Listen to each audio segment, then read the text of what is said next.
Do you want to see what $108 worth of groceries looks like here at the end of March in 2026? That's it. That's everything. That's $108 worth of groceries. Is going up. Rental prices going up. Food prices going up. Living prices going up. Work salary staying the same. The interview I just had, right? It's one of the first I've been able to get in months, all right? I'm hitting the 500 level of people I've reached out to. Like the beginning of the interview is fine, and then we get halfway through and the guy says, oh, by the way, the position that, we're interviewing for, you're interviewing for that you want, doesn't exist anymore.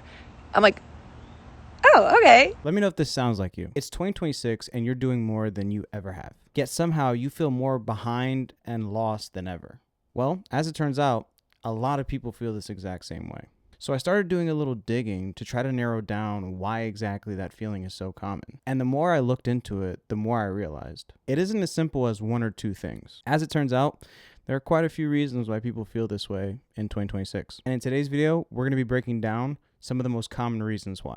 As always, if you like this kind of content, be sure to like, comment, and subscribe. I post new videos every week. Without further ado, let's get right into the video. So honestly, one of the biggest factors as to why people are feeling this way is just how expensive everything has gotten in 2026. Like, we've been hearing about this for years now. And at this point, it just feels like life became significantly more expensive overnight with no indication that it'll become cheaper anytime soon. Like groceries, for example. I came across this post on Reddit. A Redditor on r/budget posts monthly grocery spend and number of people in your household, stating that theirs is $900 for just 2 adults. $900 is a lot of money to be spending on 2 people. That's about $450 per person, which is a little over $110 a week for just 2 adults. And then you look at the replies. $1,200 for 3 people, $2,000 for 4. Another person, $1,200 for 4 people. We're talking about rent money just on food, a basic necessity that you need month to month. What are you even supposed to cut back on? I know that for me personally, I spend about $150 a week on groceries. And when I'm in the grocery store, I'm asking myself the same question. What can I really cut back on that I don't absolutely need week to week? You have to get your protein in, about 180 grams a day. And protein is expensive. As of May 2026, ground beef is up almost $7, a 73% increase from its $3.88 price in 2020. And it's not just ground beef. And I know I'm not the only one experiencing this. Let's take a look at this clip. I know that I can't really expect cheap groceries at this store, but do you want to see what $108 worth of groceries looks like here at the end of March in 2026? $108.73. Here you go. I'm going to show you. That's not a lot. That's not even a full basket's worth. That's 1 bag and a gallon of milk. $108? This does not look like nearly enough food to feed an adult male for an entire week. And he spent over $100. That's everything. That's $108 worth of groceries. And again, I know that Safeway is not exactly discount groceries. I don't think this is a store-specific thing. I think this is across the entire industry. Groceries have just become too expensive. People can't afford to feed themselves. In our town, we're waiting for Whole Foods to open up probably sometime this summer. Until then, I'd have to go quite a ways across town to a grocery store that's more discounted. You go to whatever grocery store is nearest to you. It's not really your fault if that grocery store happens to be expensive. And with the cost of gas rising week to week in 2026, it might not always be the most cost effective to go to a farther grocery store. But we're going to save the cost of gas for a little later in this video. My purchase there included, not thrilled to say, 2 TV dinners. Those TV dinners, if they weren't on sale, were going to be $8 a piece. $8 a piece for a TV dinner. I remember specifically you could buy TV dinners from the Dollar Tree, but the Dollar Tree is not even $1 anymore. It's like $1.25, $1.50 in tax. But $8 for frozen food, that's insane. For one meal. That's more than the Subway footlong used to cost. For a frozen TV dinner. That's egregious. Package of chicken thighs, I think 1.28 pounds was like $14. That's about what I pay. 7-ounce salmon fillets were $8.99 a piece. And that's if you get farm raised. Wild caught, it's going to be probably twice as expensive. Wild caught salmon is expensive. It's like $14, $16 by the pound. And wild caught's what you want. You don't want any of that farm raised stuff. A small box of cereal was $5.99. It's time to start buying beans and rice in bulk. I mean, it's just sad. People are giving up. They're not even able to give themselves a complete, full, and nutritious diet because it's seen as a luxury now. It costs more than they're able to afford. And that's egregious, especially living in America, where we're supposed to be a first world country. And it gets even crazier than this. My husband got a work bonus and he asked me if there was anything I wanted for myself. And I told him that all I really want is to go grocery shopping with no budget, because that sounds like the biggest luxury in the world to me. This is where we're at. It used to be that if you get a bonus, you buy yourself something nice, you take your family on a vacation, hey, maybe even pay off a little bit of debt. But in 2026, with her husband's bonus, she just wanted to go to the grocery store and just buy whatever food that she wanted without a budget, because that to her is seen as a luxury now. That sounds a bit dystopian to me. That sounds 1984 to me. If you guys haven't given 1984 a read, highly recommend it. Really great book that kind of describes what we're going through right now, or at least where we're headed. So today I did that. I went to BJ's and Wegmans with no budget, just vibes. And I'm going to show you everything I got. And then I'll tell you how much I spent at the end. We're going to start with frozen food so I can put it away. 4 bags of frozen vegetables. Big box of breakfast sandwiches. These chicken nugget sea creatures. 4 of these for me to take to work for lunch when I don't meal prep. 2 of the family size Stouffer's. Big bag of frozen berries, turkey sausages, a 3-pack of frozen pizzas. Next up is meat. Of course, I got a rotisserie chicken, a 4-pack of steaks, 3-pack of ground turkey, a 3-pack of ground beef, a giant package of chicken breast, this big bag of Pacific cod fillets, and some lunch meat. Forgot this package of hot dogs. For dairy, we got 2 gallons of milk, 2 containers of Good Culture cottage cheese. I'm obsessed with this French onion dip. Sour cream, a giant tub of Greek yogurt, and these little fresh mozzarella balls. For produce, I got sumo oranges. I never buy these because they're too expensive, but I got them today. Cantaloupe, my kid's favorite fruit. Bag of apples, broccoli, sweet peppers, baby carrots, romaine. Huge thing of spring mix, bag of avocados, sweet potatoes, green beans, zucchini, cauliflower, lots of raspberries, and a huge thing of bananas. For cleaning items, I got a giant laundry detergent, Index, 6-pack of scrub mommies, dryer sheets, a huge thing of Cascade, toilet paper, 4 hand soaps. Hygiene items, shampoo and conditioner, soap, this Pantene spray, toothpaste and toothbrushes, some Irish Spring, giant bottle of Advil. I don't have a category for this, so 2-pack of OJ. Pantry items. I never buy this olive oil because I'm too cheap.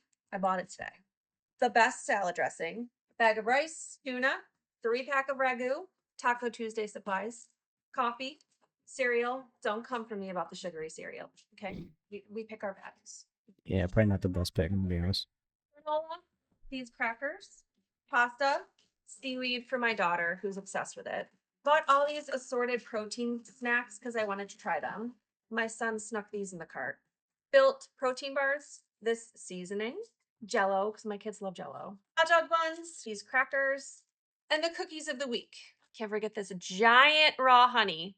And that's everything for a grand total of $670.35, which is honestly less than I thought I was going to spend. Almost $700 on what seems like a pretty standard grocery haul. I'm going to be honest, there's some things in there that I probably wouldn't feed kids or consume myself.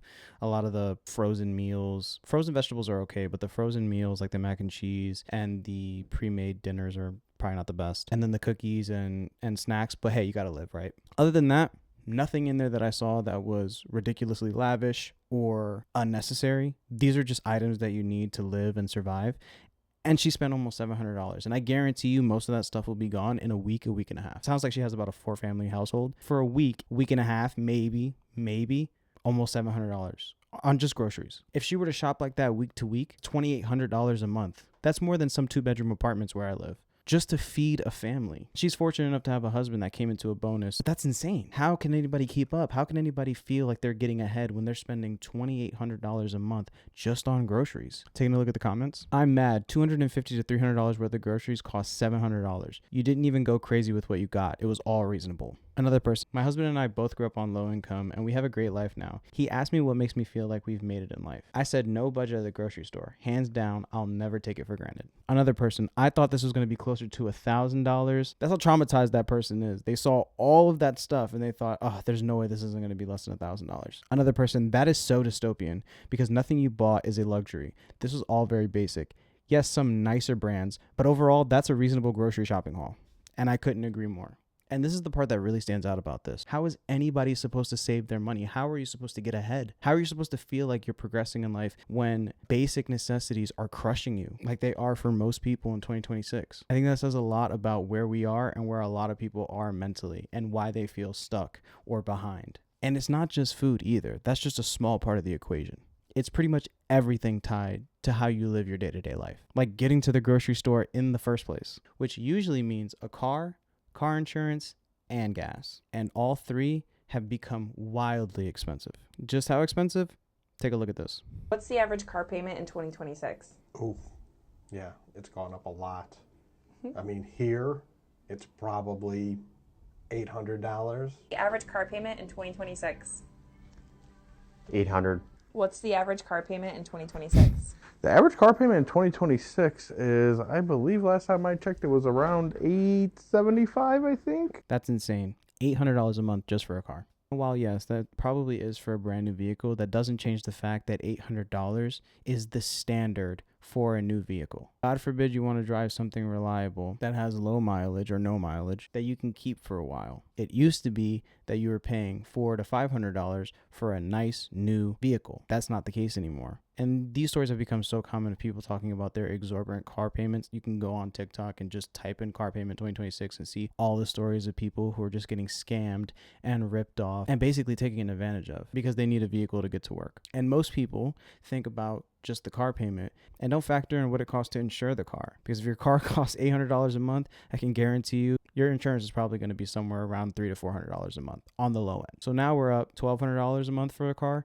and that's not even including the gas or the maintenance, because guess what? New cars break down too, just like old ones. Even getting gas is not as simple or as cheap as it used to be. U.S. gas prices yesterday rose by 30 cents in one day, in the single biggest increase in 2026 since the Strait of Hormuz. 30 cents in one day per gallon. So then what happens in a week, 2 weeks, 3 weeks? Most people simply can't keep up with an increase like that. Was closed. And gas prices now are topping off at about $4.39 a gallon for the national average. But we have no need to fear because the president has told us that once the Strait of Hormuz is open and all of this is resolved, U.S. gas prices will drop like a rock. And $4.39 is if you're paying for regular gas. I drive a sports car, which needs a little bit more premium gas. So I buy super gas. I spent $4.99 on gas the other day to fill up my tank. $77 and change just to fill up my tank. $77. I bought this car almost 10 years ago. I didn't know gas was going to be crazy like this. And I can't put cheaper gas in my car. It's been taking super since I bought it. So now my only options are to sell my car or to continue pay these gas prices. But it's not like if I sell my car, gas is going to get any cheaper. I'm still bound to paying for gas unless I get an electric car, which again, are unaffordable. And as soon as that war's over, which will be soon, your prices are going to drop like a rock. You watch. Except that's not exactly how gas prices work at all.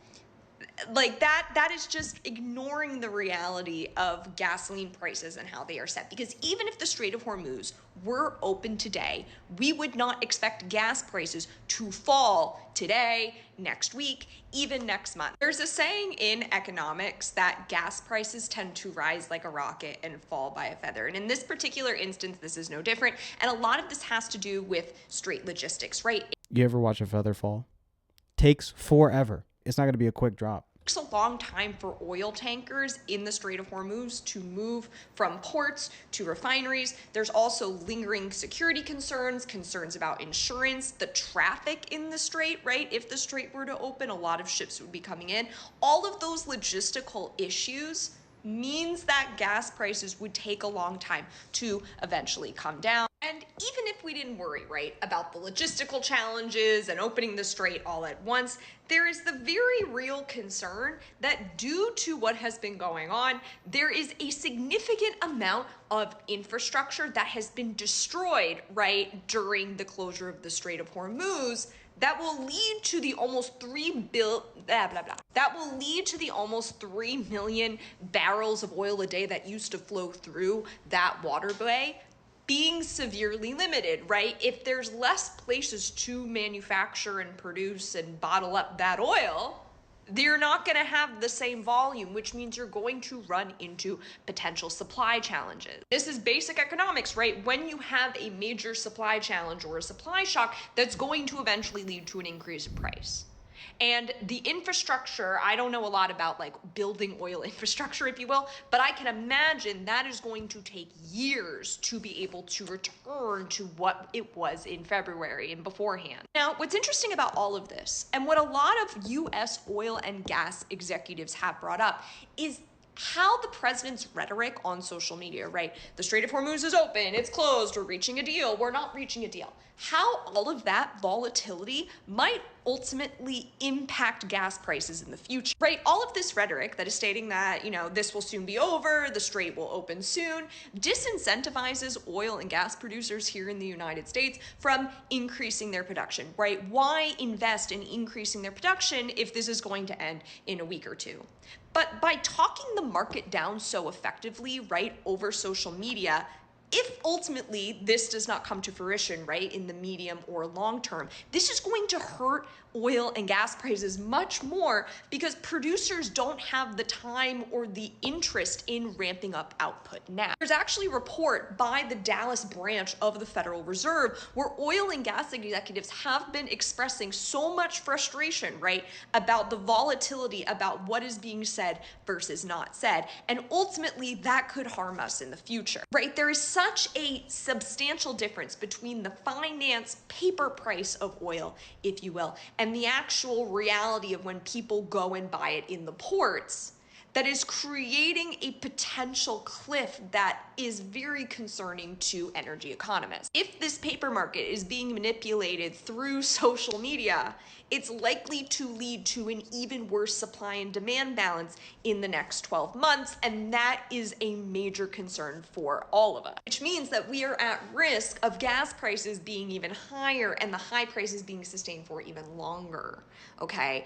Rather than if we were just being honest about the reality of the situation we are currently in, and that's the major concern. Taking a look at the comments, I knew I should have filled up.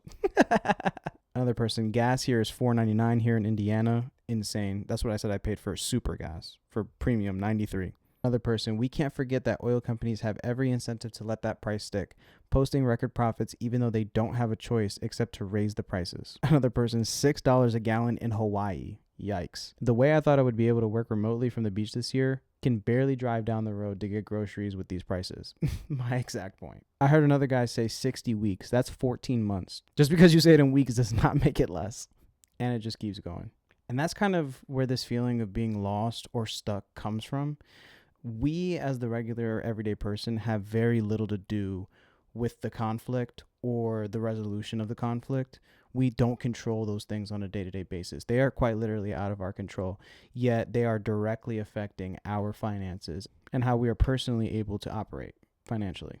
You're not even trying to do anything crazy. You're just trying to keep up with the basic cost of life. And these external factors keep elevating those costs and skyrocketing them to a point where it's spiraling out of control and you feel stuck. You feel like there's nothing you can do to help it. And there probably is very little that you can do for gas specifically to help your situation. You still got to drive to work. You still got to go to the grocery store. You still have to run errands. And those things are going to require that you use gas, and you are going to have to fill up at the gas station. That's just the reality of where you live. Maybe you can cut things out, try to reduce your runs here and there to try to reduce your cost, but there's a point where you can't cut out anymore. And that has led a lot of people to feeling stuck, lost, and just behind financially and in life goals. And that just has a lot of people feeling lost and stuck. So then naturally you may start thinking, all right, I just need to make more money, which is where the job market comes in. So you're kind of told your whole life, especially in America, go to school, get a degree, and you'll land a solid high-paying job. And for many decades, that was the reality. But right now, in 2026, that doesn't feel true anymore. Between layoffs, AI, and just how competitive everything has become, just getting your foot in the door feels next to impossible. And after a while, it can really start to weigh on you. The worst part about being unemployed isn't even the fact that you're unemployed. The worst part is actually the people around you feeling like you're a bum and that you're lazy just because you can't get a job in this job market. But they don't realize that you've been applying for hundreds of jobs every day for the last 6 months. But the only email that you get in return is, thank you for your interest, but unfortunately. Like, do you know how draining it is to be applying for this many jobs, but no matter what you do, you can't get a job. You can't find a job. And everyone around you is draining the life out of you because they're always making comments. They're always looking at you in some type of way. Like, do you think that I want to be in this position? I didn't choose this life. This life chose me, unfortunately. And this is a sentiment I'm sure many young people and many people in the workforce today feel. This has become all too common. I remember when I was applying for a job like 2 or 3 years ago, when it wasn't even as bad as it is now. I was 250 applications deep, wasn't really hearing anything, and I was starting to become exhausted, disheartened, stuck. Like, what am I doing? Like, why can't I get an interview? Why can't I get a job? Because it's not just about money. It starts to affect how you see yourself. You're trying, you're putting in the effort, but it still feels like you're falling behind. And the people around you, sometimes the closest people around you, don't always understand that. So now it's not just that it's hard to get ahead. It starts to feel like you're genuinely stuck and falling behind, even when you're doing everything and the absolute best that you can in your situation. And let's say you do get lucky and land an interview. Well, these are some of the offers that you're presented with.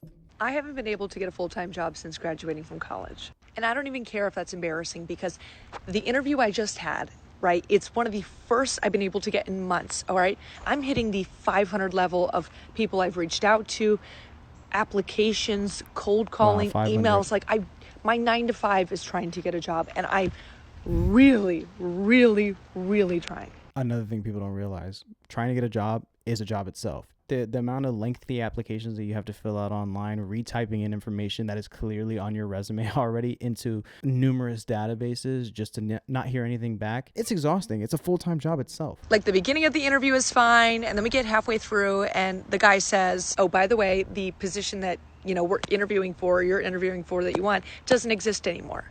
I'm like, oh, okay. Why are you wasting my time? Yeah, I know that you applied for this one job, but that doesn't exist anymore. So, okay. So why am I here?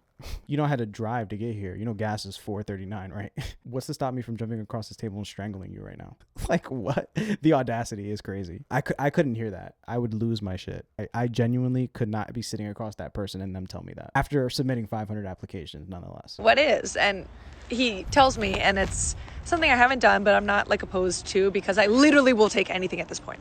And this interview was going on really, really long, like hitting the hour, and like I haven't been able to ask questions yet. An hour interview for a job that doesn't exist is is insane.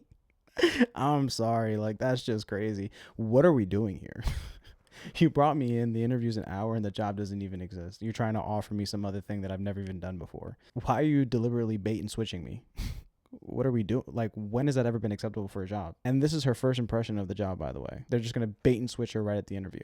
I can only imagine how that job treats her if she actually accepts the job. I finally get around to start asking some questions, and I'm like, what is the pay? And he's like, so probably around 35 to 36 annually. $35,000 to $36,000 a year. That works out to be about $16 an hour. What am I supposed to do with that? Gas is $4.39. Rent is $2,500 for a 1-bedroom. Groceries are $700-800. A 2 or 3 year contract. Like, what about relocation? Like, do you guys help with that? Oh, no, we don't do that. Okay. She would have to move from DC to Florida, which isn't a small move. They're not going to cover that cost because I don't think $36,000 is getting you much in Florida. And I asked, like, well, are there opportunities to, like, get a pay increase and stuff, And he's like, well, you could work overtime. This is for a job in a tourist town in Florida. What do you want me to do with $16 an hour and go get rent? And move myself there at the same time? Anyways, I'm just so defeated, and I don't even give a shit if this is like embarrassing for me to post because I'm so over it. Like, I'm so upset. Like, I feel like my college degree is worthless. I should have never gone into journalism. Like, it's just stupid, and I'm upset. And like, I hope that if anybody else is going through this, like, you're not alone. Like, it's It's like heartbreaking. Like it takes a toll on you. And again, there's no way you're going to be able to get ahead in life with $36,000 a year. There's just no way. Like the cost of living has rapidly outpaced that yearly salary. That might have been okay maybe in like 2016, 2017. That might have been workable. We're in the big 2026. There's no way that you can make that work. And their only suggestion was to work overtime. That's the only way she would be able to get more money on a 3-year contract. So she would be stuck with that wage, what it sounds like, for 3 years. So I'm actually taking a pay decrease every year because inflation rises every year. And I'm going to be stuck at the same wage, which means I'm earning less. I'm keeping less of my money per year. Who's going to take that? That's insane. I already know without my family support, I would be homeless. My hot take is that if you're offering under $50,000 a year, I shouldn't have to go through a multi-hour 2 to 3 round interview process. For $36,000, you get a 30-minute video call. That's what I'm saying. An hour. Once they told me that the position that I applied for is no longer available, that's it. You've gotten all my time. This could have been a phone call. This could have been an email. This literally could have been an email. I did not have to show up for this call. And you're not going to be taking any more of my time of the day. This person, I've been looking for 4 years, graduated in 2022. That has to feel defeating. Another person, I've been applying leisurely because I'm already employed on and off for 3 years and have gotten 1 response. Wow. 1 response in 3 years is sickening. And then just a bunch of people saying $36,000 in 2026 is insane. It's just not a livable wage. And I think we all know that at this point. Like, we know what it costs to live in the big 26, and it's not that. And to even offer that is just like, that's probably not a company that you want to work for in the first place. But what else are you supposed to do if there's no other opportunity? You're kind of like stuck with that. Like literally when you factor in everything that we've just talked about, $16 an hour, $36,000 a year is not enough to cover it. Is not enough to keep up. And we didn't even discuss rent or housing yet, which I'm pretty sure at this point we all know has gotten out of hand. Like having your own place 10, 15 years ago used to feel doable. Now the way it feels for a lot of people is you have 2 options, roommates or staying at home with your parents. And how are you supposed to feel like you're moving forward and progressing in life if you're stuck in your childhood bedroom? And after a while, all of these things just start to compound and you realize your life doesn't look the way that you thought it would. And I can speak on this personally. I'm stuck living at home with my parents now. And not because I want to. On the contrary, I've been ready to leave a long time ago. But financially, it just makes the most sense right now for me. A lot of my friends that are my age, I'm 28 by the way, are still living at home with their parents because financially it just makes the most sense for them. It's the way that they're able to live a semi-comfortable life. But that looming thought of not getting ahead or not progressing or hitting milestones still weighs heavily on me and them. And when you stack all of that together, that's when this feeling of being stuck and lost just turned to pure burnout. So if you yourself have been feeling stuck or lost lately, it's not just you. Things are certainly harder right now, and not always in ways that you can directly control. But that doesn't mean that you're behind necessarily. It just means that the timeline might have changed. And once you realize and accept that, it's much easier to give yourself some grace and to keep moving forward, which is something I've had to learn to do myself because I can be quite hard on myself. You're not behind and you're not stuck. You are figuring it out just like everyone else is. The reality is the landscape today is different, and it's not what we prepared for our entire lives. We just have to adjust and do the best we can. So this is the last video that I have for today, and it's a bit satire, but also kind of accurate to how you're probably feeling and how I've felt and kind of am feeling in 2026. So let's take a look at it. Rent's due, water bill's due, car repayments due, your tires are bald, you need an oil change, phone payments due, new iPhone coming out, iPhone storage full. Have you been to the doctor? Have you had your iron checked? You need an iron infusion. Are you having enough fiber? Protein. Are you going to the gym? Are you doing Pilates? Do you run? Have you got Strava? Are you training for a marathon? Have you done your 5Ks yet? Have you had a skin check? Are you getting filler? Do you have Botox? Peptides, fucking peptides. Gotta stay skinny. Can't be too fat. Are you on a Ozempic? Are you saving for a house? Housing prices going up. Rental prices going up. Food prices going up. Living prices going up. Work salary staying the same. Are you eating in a calorie deficit? Have you swapped out your coffee for matcha?